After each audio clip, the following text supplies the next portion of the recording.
What's happening, Hoodlum gang? Welcome back to my channel. It's your boy Hoodie from the Hood, aka your friend from that big old end, aka your not so friendly east side neighbor. And I got a very special guest. If you are not familiar with him, you will be today. I got my big homie, my friend, Curtis Howard, aka Curt Dog. What's up, homie?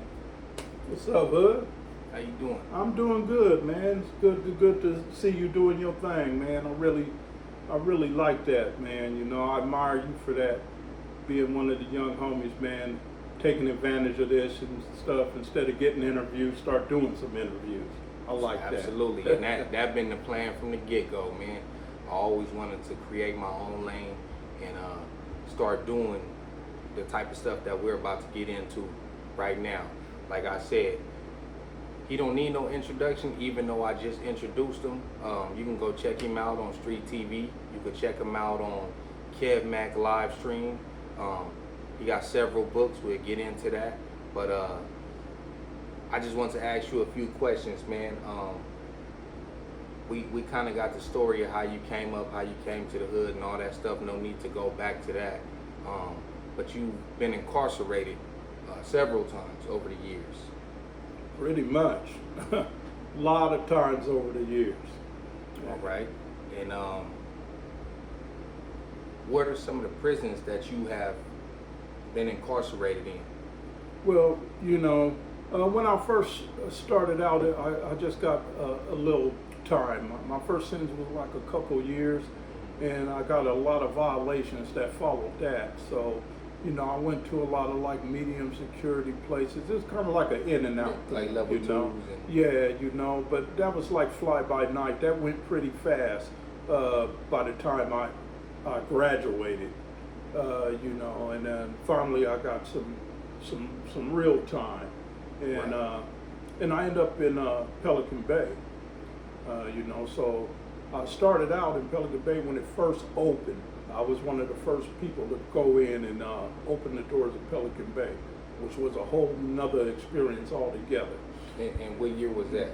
That was in 1990, in the beginning of 1990, after a major race riot jumped off. So it was about 400 of us involved in that, and San Diego actually kicked that off, you know, and I ended up in Pelican Bay. And at that time, once you go to Pelican Bay, no other places fuck with you. You know, at that time, it was like, if you've been to Pelican Bay, it was like, where you coming from, you know? Pelican Bay, oh no.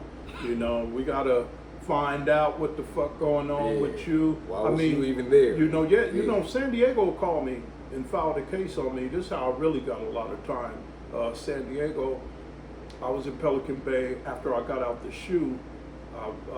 Parole from the SHU when it first opened, and I got violated. When I got violated, they sent me back for the violation for a year. When I did about 10 months, they came up there at about 4 in the morning at the Bay and said, San Diego wants you. The district attorney wants to see you in San Diego. They sent me back to San Diego, gave me 15 years, filed a attempted murder charge on me. And this was in 1990? This was in 1992, after I went back. And then I did most of it in Pelican Bay. I was in Pelican Bay 90, 91, 92. I went back. I came back for a year. And then after that, that's when I hit Salinas. It was new at the time. I hit Tehachapi first. I hit Salinas maximum security. I opened that. When it first opened, I raised my hand to go there from Tehachapi because I was in Tehachapi. And they said, we opened a new prison in Salinas. Who want to go? Nobody wanted to go. Because opening new prisons had a reputation of riots. Right. And, you know, and nobody got quiet as hell. They said, turn on your lights if you wanted the police announced. Turn on your lights. I was tired of Tehachapi. And the thing is I didn't have snow up there? Yeah, it do. Yeah, it snow in the winter. Did I that didn't play a have no part in it? people. No. Oh, What did play a part is I didn't have no money. both of my brothers and stuff was locked down, and we always look out for each other. They was gone. I didn't have nobody sending me no money, so I was trying to get a job and hustle, and make sure I could take care of my needs in there. So when they said the new place is opening, I was like, shit, they got all the jobs is open while they scared of the riots. Right. And they scared of that Everything shit. is open. And I've been to Pelican Bay all around and did all of my time in the shoe. I'm already used to that shit. So if it got to go there again, then it just gonna go there, And there wasn't no fear about none of that. And plus, I was pretty stand up anyway when it came to the riots. Right. I was up in all that shit, Like I said, if y'all haven't checked out the books, go check them out, and you'll know a little bit more about what he's referring to by being stand up and raising his hand to kick stuff off. Yeah, and the good thing about it is I saved my receipts. You know what I'm saying? I got all the paperwork and documentation from all the shit that went down with me. I still got all the paperwork, so and I got all the receipts and stuff. But yeah, I did. I went on to there, Salinas. Raised my hand, went there to get a job. I ended up getting a cook's job because all the jobs was open, and I stacked some money, in the process. But I knew it was going to kick off later on. Mm-hmm. You know what I'm saying? That's why I said if I go there first and hurry up and stack some dollars and get a hustle and stuff, then I'm cool. And that's what I did. I went there and hustled, got my TV, got all of my shit, and said, okay, I got all my shit now. Now who won't do so? Let's kick it off. So what year did you hit Salinas? I hit Salinas in 1996. 1996. I met a few people. I didn't really fuck with nobody. When I got to Salinas, I was single cell because I came from Pelican Bay, and I had been isolated for a long time. And I had, while I was there, I had been in isolation there at that time for about 9 months. Then I started having anxiety attacks where I'd just be sitting in the cell and all of a sudden I get excited for no reason. And them was called anxiety attacks. I couldn't identify it at the time. It was from being locked up for so long and stuff. So I can imagine guys who've been in there like years and stuff, but it don't take you years to feel these kind of effects. Right. You can go stay in a room for a fucking month, man. I've actually felt those same attacks in the county, like just like going to court. You know what I mean? Might be in the holding tank getting shackled to get on the bus. Like I felt the same thing before, and I don't think it came from that. It may have came from other things, but it started to hit me in the county. Yeah, it's just a combination of different things that happening, of being there, that not doing nothing, shit going through your mind, anger, all kind of thoughts and shit like that. It all play a part in it, So, I went through there. So, Dad gave me single cell status, but single cell status ain't something that they let you keep. It's something that they test you about. Yeah. It's like a reputation, You got a reputation, but you can't live off that rep. For every now and then, somebody gonna test you and make you upgrade that reputation. And that's what they do. They put me on single cell, and but every time the place got crowded, they would come and try to get it again. But at this time, when I first got to Salinas in '96, I was single cell, so it did start out pretty cool. They came and tried to get it a couple of times, and I had to go back to war with them again over it, But yeah, it was cool. I met a few brothers, along the way up there. That was pretty. And that's exactly where I was about to go with it. You met a few people, some notable people. A lot of people may know from the music industry or whatever the case is, but who was the first person you met that people may know? What year was it, and what prison was it? Okay, well that's a good question. I met quite a few, and I've never talked about this, but I'm talking about it, for my young homie, for you, to lay out a good program for you, man, and contribute to what you're doing. But I never was into dropping names, because, especially because I'm a writer, and none of my books have I dropped any names of anybody that I've been around or hung out with. I never used none of their names and stuff to boost myself. I'm a motherfucker myself. I don't need nobody's name. But I was around some real solid brothers. I met X-Rated. He was one of the first cats I met you know, at the time, when I got to Salinas. It was a hip hop radio station that I tuned into when I first got there, and I wrote that radio station because they said the address or something, and I said, hey, look, they just opened this prison up here. I don't know if you guys are aware, but I really appreciate the fact that you guys got some rap and playing some good shit up here, you know. I said, but they just opened it, you know, and they didn't know, you know, and I told them who I was and gave them a little background about me. And they announced it over the air, you know, one day and said, you know, Curtis Howard wrote in, he said, it's a new prison up there. We just want to say what's up and send a shout out, you know, to all the brothers and everybody up there, you know, and blah, blah, blah.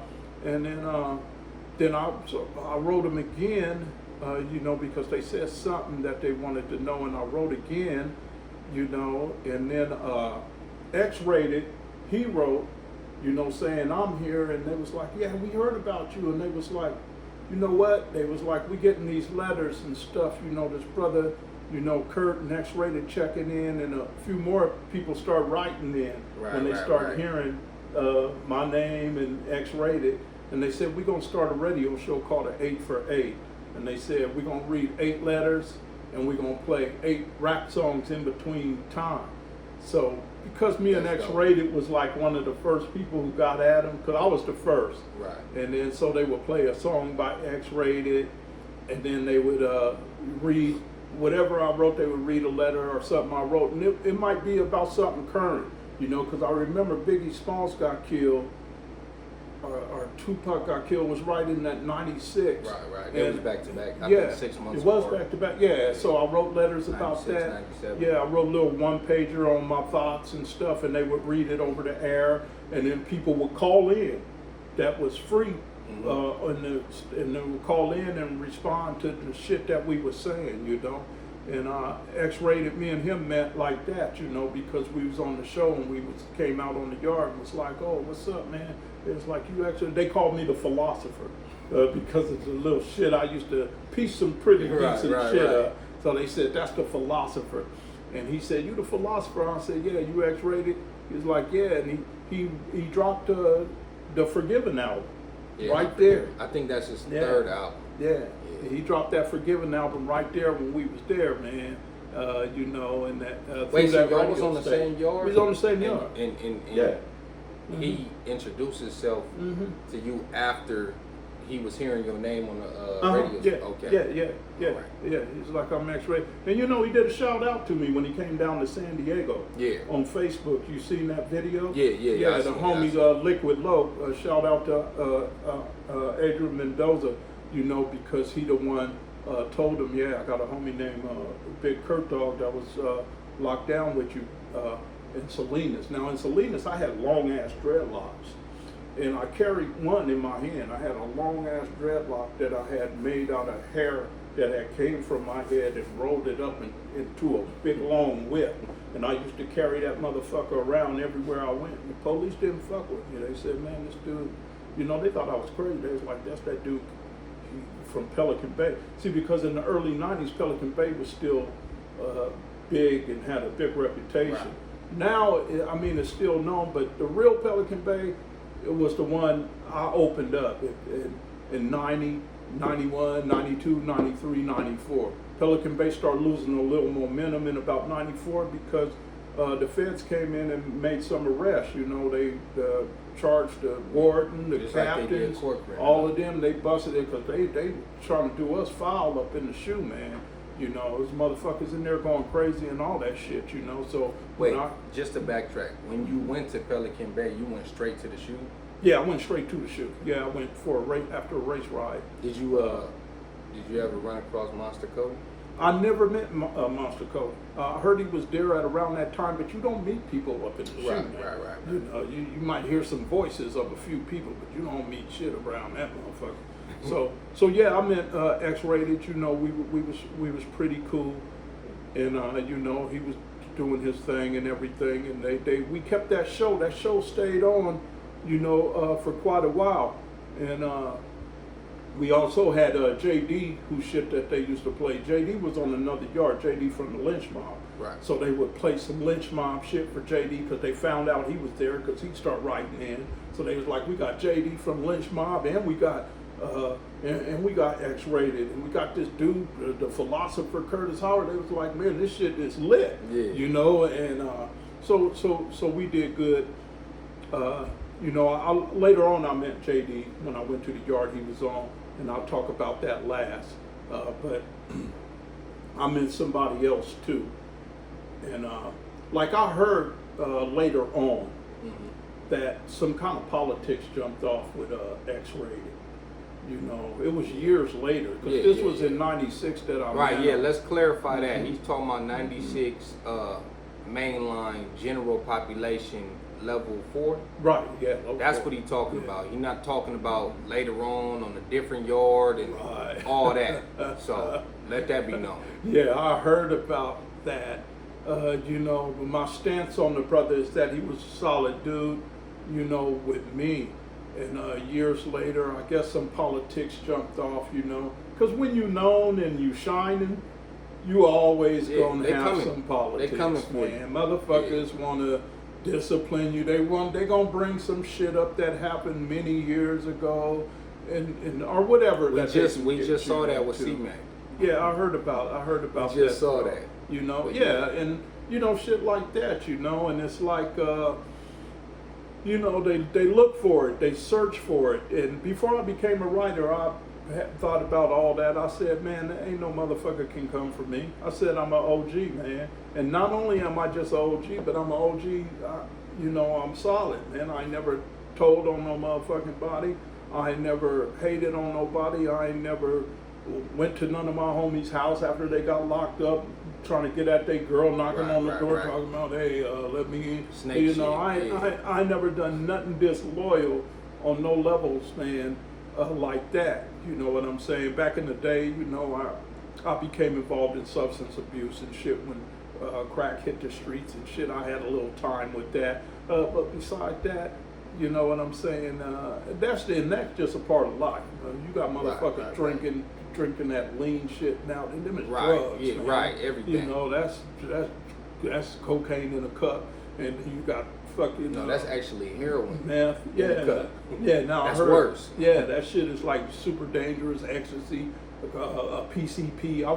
That shit was out that shit was the first thing out. I was scared to death of that shit. Right. I looked at a couple people smoke that shit and seen them and what they was going through. I said, man, I don't never want to try that shit. And side note, because we already talked about this obviously, but would you like to let the people know how long you indulged in smoking that? Well, man, let me tell you something, man. That Since I people want to blow it out of proportion. That's why I think that what I credit myself for being in good shape and everything now, because I work out, man, and I keep in shape. I got health insurance. I don't have no underlying health conditions at all, and I'm fortunate, man, and knock on wood for that, because all of my homies, you know, and my peers, you know, all of them got something going on, and I can say that I never was a heavy drinker, and I never was a heavy drug user. You know, I dibbled and dabbled with the shit, and I've had times that I did it. A heavy drinker, but he gave me some Hennessy.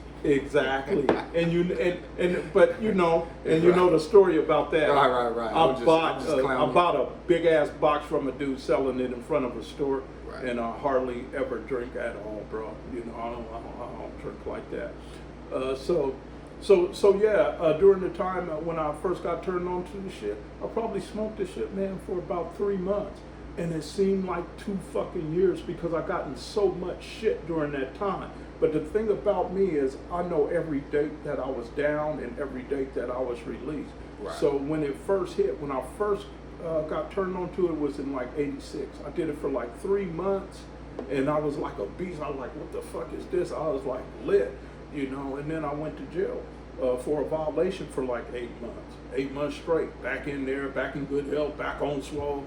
Come back, I did it again for 3 months. Went back for a year, got out, and I stayed out the longest in 88 for 10 months, and did it during that 10 months.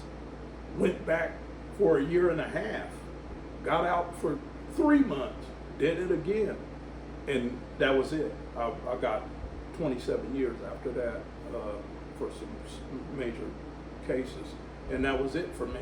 So a combined total, altogether, I probably had about a year, close to about like 22 months, something like that. About it came out a year and a half. all together. Right, That's right. in a 7-year frame of that shit being around. Right. So I was just a beast at the time, because there was people in the hood selling this shit, giving this shit to my young homies to sell, who wasn't from the hood. Right. They taking advantage of the homies. Now they ain't never banged with us. They just lived there with us. And they just looked at us and seen us hanging and said, I don't fuck with them, even though they all knew our names and everything, because they lived and grew up there too. But now when dope come out, all of a sudden, now they want to put a sack in my young homie's hand. So anybody who was selling for somebody who wasn't legit from the hood, I would make them pay dues, man. I would, I might say, man, let me get something, man. They might give me a 20 or something, or I might come to them and say, let me get something for 20 and give them $10 or something. Right. Oh, Curt, you sure? Whatever. But I didn't turn nobody upside down and stuff and choke them out and all that kind of shit, man. But that's what happens when you use your money as your gangster. You know what I'm saying? You have to pay in some type of way, some type of fashion. You know what I mean? Exactly. But yeah. So who's the well, was you still speaking? No. Okay. Who's the second person that you met that might be a notable name? Well, the other brother that I met that was really the coolest with me, man, out of the three was Big U. And I met Big U, man, and we was solid, man. We was in Salinas, and Big U, we called him Hannibal. You know what I'm saying? Because even though Big U had the reputation as the '60s, I never knew. I didn't even know. He didn't even tell me he was from the '60s until we was hanging out for months. Because it came up one day. He was like, where you from anyway? And I was like, man, I'm from Dago, man, neighborhood, rolling 40s. He was like, man, I'm from neighborhood 2. He said, I'm from neighborhood 60s and shit. I was like, oh, okay. I was like, cool. He's like, yeah, and but we was like black unity, Hannibal, he was hooked up with the nation, and he had rank, and he was like the captain under a dude named Balagoon, Minister Balagoon Muhammad. And Balagoon Muhammad had approached me because he seen I was solo all the time. And the police had respect for me, they didn't fuck with me. They was like, that's that crazy dude with the dreadlocks, from Pelican Bay. Look, if you guys have a problem with him, tell us, don't approach him. Yeah, the police was like that with me, and it took a while, I fought with him. I've been pepper sprayed 5-10 times. I've been shot with the riot gun, a few times, they got to the point to where they was like, just don't fuck with this dude, man. We don't want to get started with him. So I was pretty cool after they let me alone and single cell me and all, And I'm in a Big U, and he was cool with the nation over there. Balagoon Muhammad had came to my cell one time and was trying to get me, to come to a couple of services and stuff. So I started going over there with Big U and them, and I liked the way they did their thing, because they was organized brothers, you know what I'm saying? And I wasn't cool with the gangbang shit no more, because a lot of that gangbang shit up in there, it was about race, man, And a lot of motherfuckers was...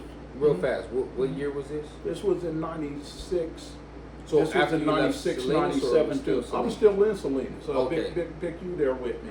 And so I started hanging with them. So that's all I'm fucking with. I'm fucking with Big U, Balagoon, and their crew.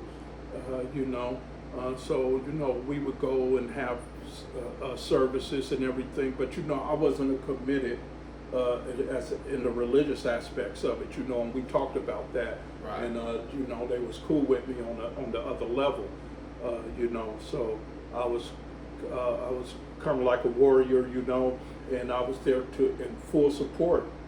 You know, I did Ramadan with them and everything else, you know.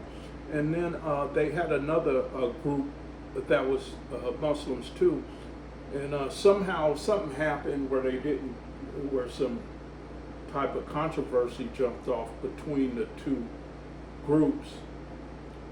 And one of the brothers from the other group was really cool with me. It's a little dude from Oakland, man. This dude had heart. He was cool with me. I was cool with him. But I told him, I said, you know, I know you a Muslim and all, but I'm really feeling the group with Big U and them, you know. And he said, well, I ain't tripping. I know you and Big U and them is cool. He said, that's cool, you know. And, right. But he would try to throw in little hater shit, you know. He'd be Yeah. like, yeah, but you know, the way that they conduct this is Yeah, wrong. yeah, trying It to shouldn't sway be. you in Yeah, a and I'd be different like, way. well, I don't want to hear about it. So one day he came to my cell, man, and he knocked on the door and he gave me an address and a phone number. He said, this is my, to stay in contact with me. He said, I got to go handle some business right now.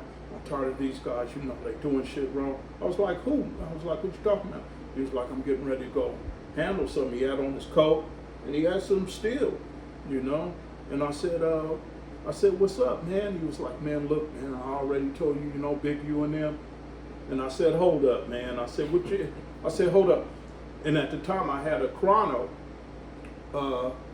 that allowed me to come out the cell Right. from Pelican Bay. And all this shit had came from the psychiatric department saying, man, don't let this motherfucker start going off. Let him out. So I banged on my door and the gun tower looked down there. He said, okay, that's Howard. And he hit that door and let me out. When he let me out, I said, whoa. I said, hold on, homie. I said, you trying to say you fixing to go try to smash on Big U. I said, you can't tell me that and expect me to let you do that. Right. I said, you didn't just make me responsible now Exactly. by telling me. Yeah. I said, so what do you think I'm supposed to do? He said, look, man, this is religion. This is like Islam business or some shit like that. And I was like, look, bro, I was like, not when you told me. You just told me. Shouldn't have said nothing. Yeah, I said if he was really gonna do it, he would have just went. But now you done told me, so I'm not fixing to let you. And quick side note, sometimes people tell people stuff so they can be stopped because they don't really want to do it. I'm not saying that dude, I don't know him. I'm just saying in general, sometimes Right. people would do this so people could talk them out of it and they could be like, oh, I was going to do this, but the homie told me, nah, you should have just did it. Pretty much. Buster. Pretty Go much. ahead. But dude had heart. I liked him. He had heart, and so I came out and so I kind of reverse psychology on him. I said, man, you a fucking hypocrite, homie. And he was like, I'm a hypocrite. What you mean? Threw 'em all I off. said, yeah, I did it on purpose. I was like, I reversed it on him. I said, I'm gonna tell you why. Because the same shit you talking about going to do something to bro for, I said, you haven't really exercised the measures that you're supposed to settle it. I said, have you tried to talk to him yet? He thought about it. He said, no. I said, well, you just getting ready to just go hit somebody and you ain't even, I said, you need to at least talk to him and see first if you can settle it on this level before you resort to that, man. I said, because if you don't, you'll fucking do worse than the people you talking about. Facts. And he said, I'll tell you what, man. He said, I'm gonna go try to talk to Big U right now. And he said, but if it don't work, then I said, no, if it don't work, you still ain't gonna do shit because I'm going with you to witness it. And I said, if it don't work, then you go your way and he go his, and you do handle your shit later or whatever. But I knew that once he approached Big U, whether they got into it or not, Big U would always have his eye on him from there on out, you know. And so we went outside on the yard, and Big U come walking around the corner, you know. And Big U looked and see me, you know, and he was like, hey, what's up, you know, and like, what's up, you? But when he looked and see me, he see dude too, you know, like to the side, and he already knew dude was on some shit, you know, where they was having, but he knew I was cool with dude, but he also knew that I wasn't the kind of person that I was just in the middle of some shit. Right. So he looked, and when he seen dude said, hey man, I need to talk to you for a minute. you know. And dude just trying to get the talk out the way, you know, to prove to me that it ain't gonna work. And he said, so Big U turned around and he was like, yeah, what's up? Dude walked up to Big U and he came off wrong. You know, he came off like, look, man, we've been talking. I'll try to settle this with you. This is the last time that I'm warning you after this. Oh, yeah, that's yeah, all that's bad. how he came. That's all bad. And the last thing I heard, I heard Big U say, what? And then I heard a big ass, Big U dropped him so hard and fast. Big U said, what? Bow! And he hit him, and dude hit the ground so hard, it was two blaps. It was the blap when he hit him and the blap when he hit the ground. They was back to back. Blap, blap. Yeah. That's how he hit. Blap, blap. You know, all in one punch. The hit and him hitting the ground. Right. And now, when Big U hit him, Big U probably thought like he may have knocked him out or something. So Big U trying to get away from the body. After he hit him, he trying to move away from him because the gun tower's looking. Right. And if they see somebody on the ground, they fixing to, you know, call, they yell and hit the alarms and all that. So Big U hurry up and start walking away from him. But as Big U was walking away from him, dude jumped up. He started getting up off the ground and he pulled out the shit that he had and he stood up. It was like a monster move. Like a motherfucker hit the monster and knock him down and start walking away and the monster come behind him and everybody yelling, hey, look behind you. Yeah. That's how but Big U caught him in his peripheral vision, and you know, Big U came with some shit on him, you know, and Big U had reach and everything, you know. He even with the shit, you know, he couldn't fuck with Big U, and Big U mixed it up with him, you know, and mixed it up with him, and then the gun tower saw pretty fast and yelled and get down, and dude hit the ground and threw the shank, and the shank went sliding across. Went over there and got concrete. fired on. Yeah, man, that's what happened, man. And you know, shit had been going on with them two groups, and the police was like, they knew that both of them, they knew, and that both of them was affiliated with the same group, and they felt like there was something going on, so they start like separating people and moving people to different yards and shit like that. And they came to me about a couple weeks later and told me Lieutenant Jennings came down to my cell, man. There was a black lieutenant named Jennings. He was known for being like a no-nonsense dude who pushing the line. He came down to me and he said, we getting ready to give you a cellmate. And I said, here they go again. And he was like, we getting ready to put somebody in here, man.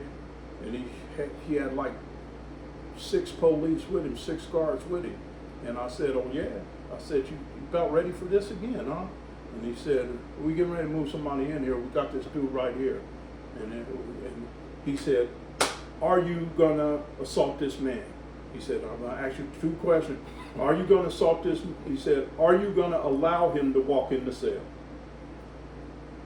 You know, because if I block the cell, then they can get me on something else. Mm-hmm. And then I said, no. They said, are you going to assault this man if we put him in the cell?